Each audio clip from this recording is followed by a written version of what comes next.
viens un an en congé, viens donc faire un tour à la Fleurier.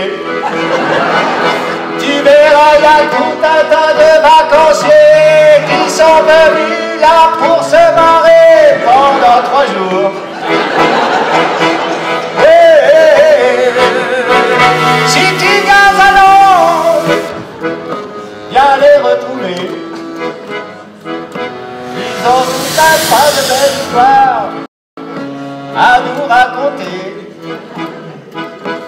Ça part de la vie et de l'amour, en passant par la mort. Il faudrait pas l'oublier. Madame la Présidente, Madame la Conseillère régionale, Mesdames et Messieurs, permettez-moi de vous souhaiter la bienvenue à Carquefou.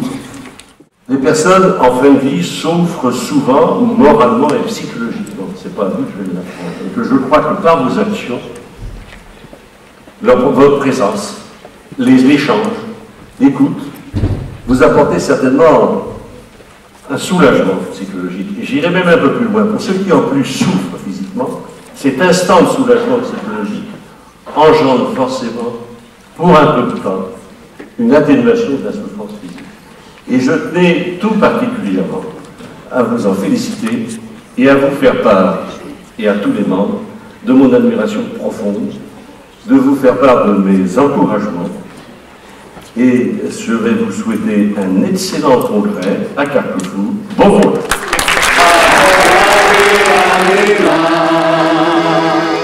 Être pour lui un soutien, pour atténuer la peur du lendemain, savoir lui tenir la main. Est-ce qu'il faut présenter le professeur Régis Aubry?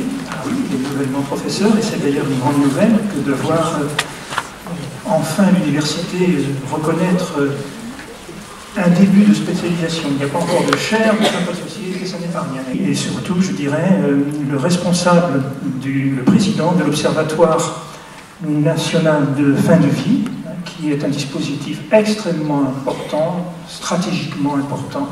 Anne Richard, docteur Anne Richard, je prends les intervenants dans l'ordre où je leur proposerai de prendre la parole tout à l'heure.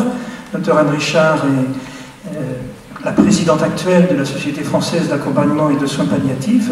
Patrick Javel, et là, voilà le vrai régional de l'étape, donateur au réseau Respavie pour les Nantais, ça dit quelque chose. Et puis enfin, Huguette Le Gall, qui est la responsable Jalmave de l'Ille-et-Vilaine, département voisin.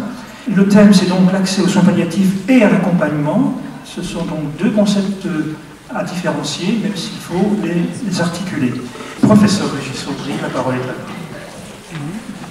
Merci, professeur Rico.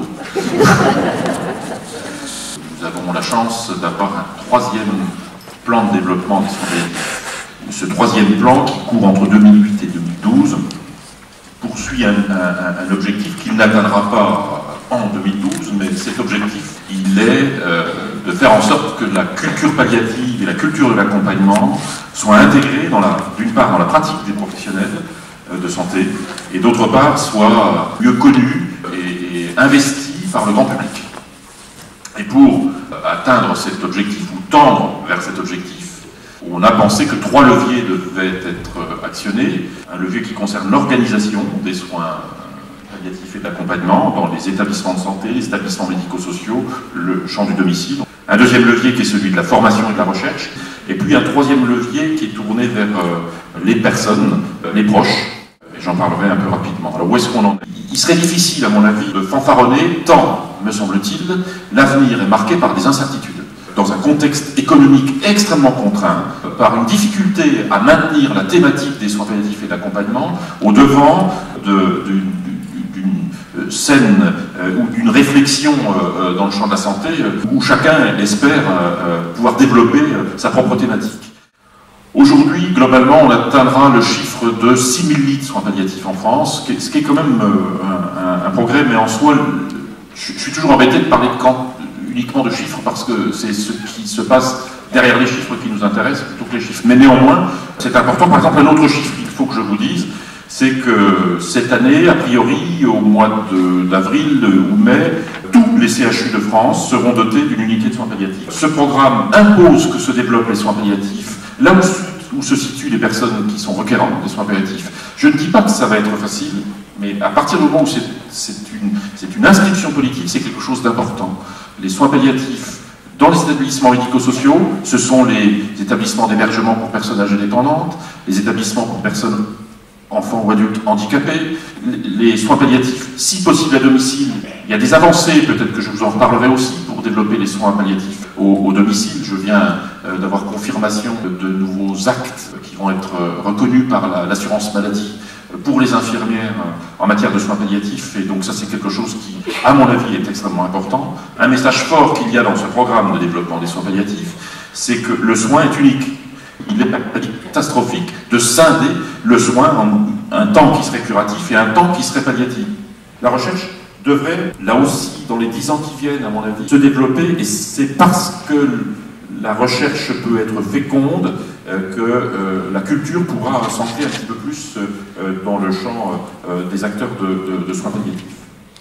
Je pense vraiment que nous allons être appelés, dans les 10 à 15 ans qui viennent, à penser de nouvelles solidarités dans notre société pour permettre l'accompagnement des personnes que la médecine moderne, aujourd'hui, permet de vivre plus longtemps, mais de vivre dans un contexte de dépendance, me semble-t-il, beaucoup plus lourd, et, je le redis, dans un contexte économiquement contraint, avec une charge qui pèsera sur les proches, qui serait trop lourde si nous ne savons pas stimuler, ou favoriser, ou développer de nouvelles solidarités que vous représentez. Merci pour cette concision, pour cette précision. Anne Richard, présidente de la Société française d'accompagnement et de soins palliatifs. La parole est à vous. Le développement des soins palliatifs se poursuit. Enfin, un bilan qui est quand même un petit peu mitigé, mais un certain nombre de raisons, de difficultés financières qui parfois amènent à se séparer de certains professionnels de l'équipe. Les équipes mobiles aussi ont un mal fou à garder, j'allais dire, leur budget. Et là encore, on salue Régis Aubry qui à chaque fois reçoit un petit coup de téléphone et hop, téléphone au ministère et fait bouger un petit peu tout le monde. Et ce qui arrive quand même à...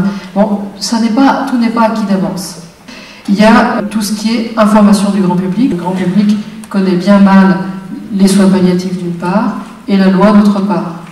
Et l'accompagnement, c'est vraiment l'affaire de tous, professionnels et bénévoles. La première attente de 65% des bénévoles, c'est un partenariat avec les soignants et les médecins. Alors ce partenariat, au départ, on dit qu'il y a des conditions idéales pour un bon partenariat. Il y a d'une part une présence reconnue des bénévoles en soins palliatifs, reconnue dans la loi de 99, reconnue par les circulaires, et la dernière circulaire d'organisation. Il y a l'organisation des unités de soins palliatifs, des équipes mobiles, des lits identifiés et des bénévoles qui sont vraiment totalement inclus dans cette circulaire d'organisation. Il y a aussi pour les services soignants une garantie qu'apporte l'association de bénévoles, une garantie de formation, une garantie de recrutement, donc une confiance d'emblée. Enfin, il faut qu'il y ait bien sûr une présentation et il faut que... il faut, comme je dis, mais c'est vraiment des conseils forts, qui est un projet global, commun, de collaboration, où il écrit très clairement le rôle de chacun, le rôle, les missions et les compétences de chacun. Eh bien, il est très important qu'il y ait une réunion régulière, d'une rencontre avec le cadre, l'équipe soignante et le médecin, c'est encore mieux, et l'équipe de bénévoles et leurs coordonnateurs. Il y a une autre complémentarité auquel il faut bien penser, c'est la complémentarité sociétale, associative, on va dire. Et cette complémentarité, je crois que les soignants en ont besoin. Il s'agit de la réflexion sur les valeurs qui nous animent. Vous voyez qu'on avance beaucoup au niveau médical. La spécificité médecine palliative se met en place.